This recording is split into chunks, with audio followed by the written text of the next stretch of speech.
Hello everyone, welcome back to Proxy Gyan. मेरा नाम शबाज है दोस्तों। उम्मीद करता हूँ आप सब अच्छे होंगे। आज का जो हमारा टॉपिक है वो वैक्सीन के रिलेटेड आज हम बात करने वाले हैं दोस्तों। चाइना की एक वैक्सीन है जिसका नाम साइनोफार्म है। उसको डब्ल्यूएचओ के द्वारा इमरजेंसी यूज़ अप्रूवल मिल चुका है। ये वैक्सीन की एफिकेंसी क्या है और इसको क्यों इस तरह से अप्रूवल दिया गया है, सारा कुछ हम इस लेक्चर में डिस्कस करेंगे।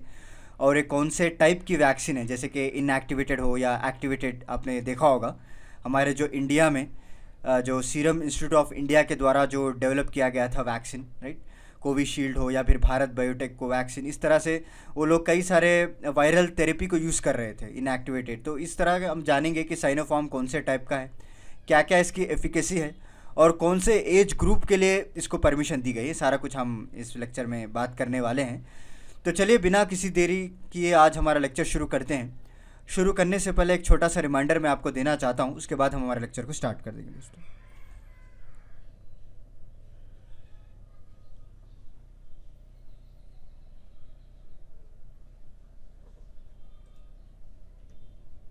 हाय, this is Veronica.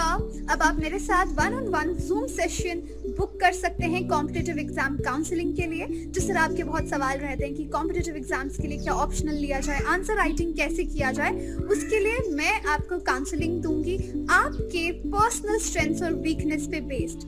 So see you there only on proxygyan.com। Thank you. तो जैसे कि आप सभी लोगों ने देखा, हमारे जो एक्सपर्ट एजुकेटर है वेरोनिका जी, उनके ज़रिए से आपको एग्जामिनेशन की काउंसलिंग प्रोवाइड की जाएगी।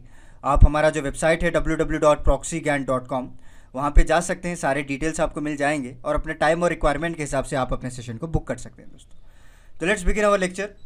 तो ऑन फ्राइडे क्या हुआ, डब्ल्यूएचओ ने जो चाइना में बनाई गई थी एक वैक्सीन जिसका नाम साइनोफार्म है, उसको इमरजेंसी यूज़ अप्रूवल दे दिया है दोस्तों। ओके, और ये जो वैक्सीन है सारे वर्ल्ड वाइड में यूज़ की जाएगी अंडर कोवैक्स प्रोग्राम।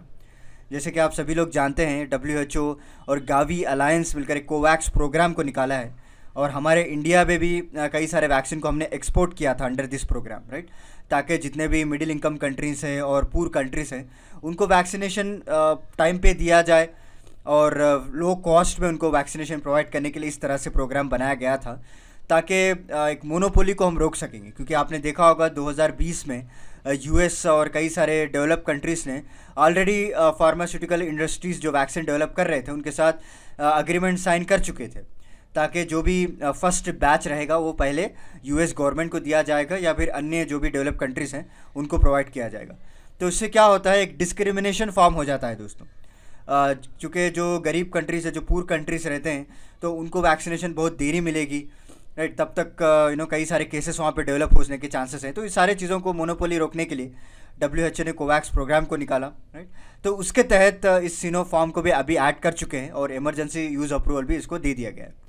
और ये वैक्सीन किसके द्वारा प्रोड्यूस किया गया था? Beijing bio institute of biological products को लिमिटेड, ओके, जो कि चाइना एक नेशनल बायोटेक ग्रुप का एक सब्सिडरी कंपनी है, उनके द्वारा इस वैक्सीन को डेवलप किया गया था। ओके, और ये पहली नॉन वेस्टर्न वैक्सीन माना जा रहा है दोस्तों, क्योंकि जो जितने भी वेस्टर्न वैक्सीन है, फाइज़र हो गया, जॉनसन एंड जॉनसन, आप देख रहे होंगे, राइट।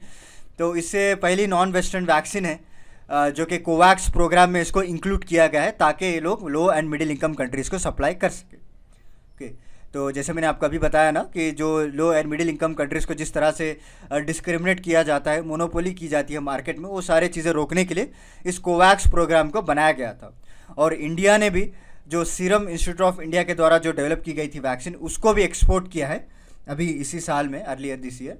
और एक किस तरह से वैक्सीन वर्क करती है, वे वेरी इंपॉर्टेंट पॉइंट है। ओके, देखिए, जो साइनोफार्म वैक्सीन है वो एक इनएक्टिवेटेड कोरोना वायरस वैक्सीन है दोस्तों, like Covaxin.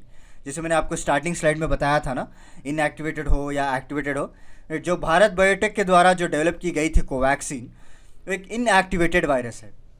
Okay, what do mean by inactivated? देखिए, इसमें क्या करता है, जो सार्स कोविड-19 का जो वायरस रहता है उसको मार दिया जाता है। Okay, it is not activated. तो दूसरे अगर आप एक्टिवेटेड वायरस में देखेंगे तो एक माइल्ड स्ट्रेन यूज़ किया जाता है। जैसे ही आपको इंजेक्ट किया जाएगा तो एक लाइट आपको माइल्ड फीवर देखने को मिलेगी, कोल्ड आएगा, आपको हेडेक दिखेगा, राइट। उसको एक्टिवेटेड वायरस मतलब जो स्ट्रेन रहता है जो आपके बॉडी में इंड्यूस किया जाता है वो एकदम माइल्ड रहता है। ओके, मतलब वो जाके कोई इन्फेक्शन, कोई बीमारी क्रिएट नहीं करेगा, बट बॉडी को जो है एक इम्यूनिटी रिस्पॉन्स, जो इम्यून रिस्पॉन्स क्रिएट करने की कोशिश करेगा। बट इनएक्टिवेटेड वायरस में इसको पूरी तरह से मार दिया जाता है यूजिंग हीट, केमिकल्स, रेडिएशंस, ये सारे यूज़ करके। ओके, उसके बाद जो है इंजेक्ट किया जाता है बॉडी में, ताकि बॉडी सिर्फ उस वायरस को जो है डिटेक्ट करेगी, उसके स्पाइक प्रोटीन को स्टडी करेगी और उसके हिसाब से इम्यूनिटी जो है जनरेट की जाएगी।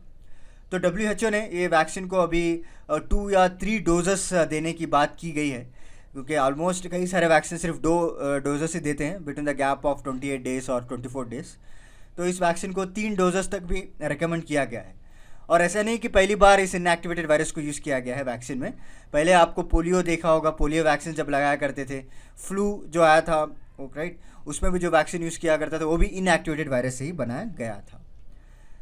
तो चलिए नेक्स्ट देखते हैं। Out of the major vaccine being used in the world, Sinopharm, Covaxin and Sinovac. Okay, ये 3 आपको इनएक्टिवेटेड वायरस है। कौन से हैं? वेरी इंपॉर्टेंट नाम है, याद रख लीजिए आप। कोवैक्सीन इंडिया का है, साइनोफार्म चाइना का है एंड साइनोवैक भी जो भी रिसेंटली डेवलप किया था वो भी चाइना का ही है। ये 3 आपको इनएक्टिवेटेड मिलेंगे।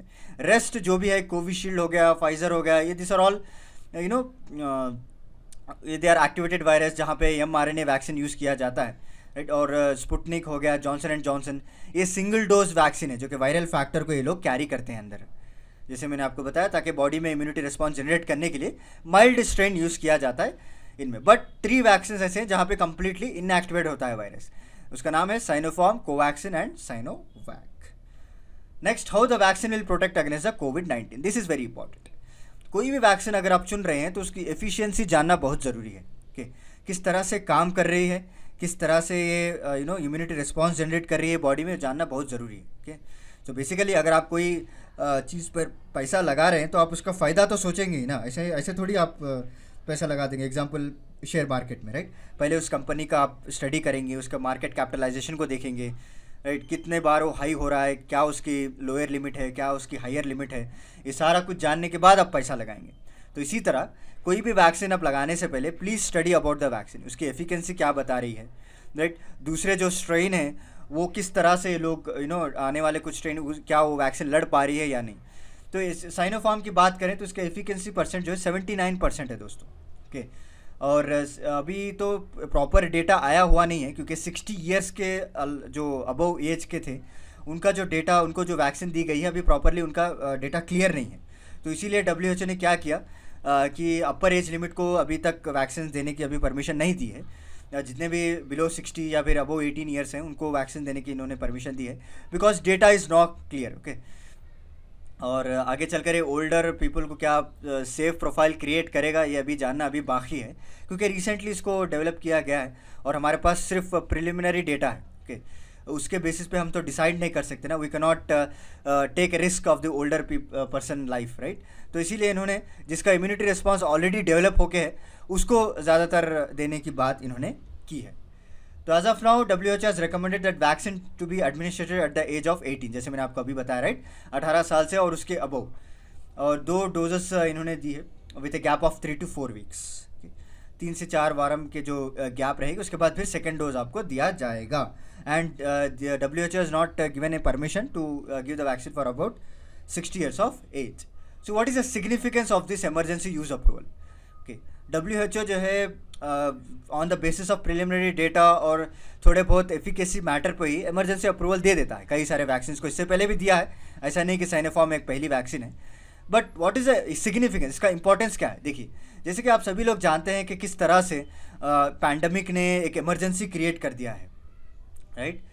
तो इस इमरजेंसी को उसको कंट्रोल करने के लिए WHO इस तरह के स्टेप्स उठाना मजबूरी में उठा रहा है, ताकि अगर आप कंप्लीट ट्रायल करते रहेंगे, 3 फेज़ 4 फेज़ ट्रायल करते रहेंगे, उसके बाद आप मार्केट में लाएंगे, तब तक कई सारा वायरस फैल चुका होगा। तो जैसे ही प्रिलिमिनरी डाटा इनको पता चलता है कि भाई एफिकेसीज की 80% दे रही है, दे आर श्योर कि आगे चलकर भी इम्प्रूव होगा, तब जाकर इमरजेंसी अप्रूवल दे रहे हैं। इससे पहले जो फाइज़र थी, बायोटेक थी राइट, और उसको भी इमरजेंसी अप्रूवल दिया गया था 31 दिसंबर को, आपने देखा होगा। और ऑक्सफोर्ड और एस्ट्राजेनेका जो वैक्सीन थी right, Johnson and Johnson vaccine को भी मार्च 12 को इन्होंने अप्रूवल दे दिया था, ताकि कोवैक्स प्रोग्राम में जल्द से जल्द इसको इंक्लूड किया जाए और जितने भी लो एंड मिडिल इनकम कंट्रीज हैं उनको जल्द से जल्द वैक्सीन को प्रोवाइड किया जाए। सो उनका जो ऑब्जेक्टिव है, ताकि जो भी मेडिसिन वैक्सीन है वो डायग्नोस्टिक जितना भी है जो करेक्ट टाइम पे उसको मिले राइट, क्योंकि आप सभी लोग देख रहे हैं किस तरह से अभी क्राइटेरिया जो बढ़ता जा रहा है पैंडमिक का, उसको टैकल करने के लिए इसको लड़ने के लिए इसका इमरजेंसी अप्रूवल देना बहुत ही ज़रूरी है। And this assessment will also weighs the threat possessed by the emergency as well as benefit that will accrue from the use of product. Okay, तो एक तरफ से आपको बेनिफिट भी मिलेगा और दूसरी तरफ से आपको थोड़ा बहुत रिस्क भी रहेगा, क्योंकि आप जो है पर्टिकुलर डेटा के पर तो कोई परमिशन नहीं दे रहे हैं, राइट। आपके पास सिर्फ प्रिलिमिनरी डेटा है, सिर्फ फर्स्ट स्टेज का या फर्स्ट फेज़ का डेटा आएगा आपको, तो उसके बेसिस पे अप्रूवल दे देना एक तरह का रिस्की आप समझ सकते हैं। क्योंकि जब बॉडी में इंड्यूस किया जाएगा, एक लार्ज पॉपुलेशन में, एक लार्ज कम्युनिटी में इसको लाया जाएगा, तो different people will have a different immune response. Okay, उसके हिसाब से बॉडी रिएक्ट करना शुरू हो जाएगी। क्योंकि आपने देखा होगा कई सारे लोग वैक्सीन लेने के बावजूद भी मर रहे हैं, बिकॉज उनकी जो बॉडी है वो कुछ अलग तरीके से रिएक्ट कर रही है। But even though there is very less deaths due to the vaccination. ऐसा नहीं है कि आपको डरना चाहिए, ओके, डरने की कोई बात नहीं है। बहुत ही माइल्ड केसेस हैं जो जहाँ पे ऐसा देखा गया है, but almost 80 to 90% of the cases vaccination successful दिए जा रहे हैं सारे लोगों को। बट कहीं ना कहीं तो आपको पोटेंशियल रिस्क रहता है। तो ये थोड़े बहुत मैंने ऑब्जेक्टिव्स आपको बता दिए, राइट। और the approval is given after the assessment of phase 2 and phase 3 clinical trial data only. Okay, data जो रिलीज़ किया जाता है सेफ्टी एफिकेसी को लेकर, उसकी क्वालिटी को लेकर, उसके रिस्क मैनेजमेंट को लेकर, उसके बेसिस पे इसको अप्रूवल दिया जाता है। Okay, so this is about today's lecture दोस्तों। उम्मीद करता हूँ आपको आज का मेरा लेक्चर पसंद आया होगा। चाइना की एक नई वैक्सीन के बारे में हमने पढ़ा, जो कि अभी रिसेंटली कोवैक्स प्रोग्राम में इसको इंक्लूड करने का अप्रूवल दे दिया गया है। और हमारे इंडिया के जो वैक्सीन है कोवैक्सीन, कोविशील्ड, वो भी ऑलरेडी कोवैक्स प्रोग्राम में उसमें इंक्लूड हो चुके हैं। तो चलिए फिर मिलता हूँ मैं आपको अगले लेक्चर के साथ कुछ इंटरेस्टिंग टॉपिक के साथ। तब तक के लिए धन्यवाद दोस्तों।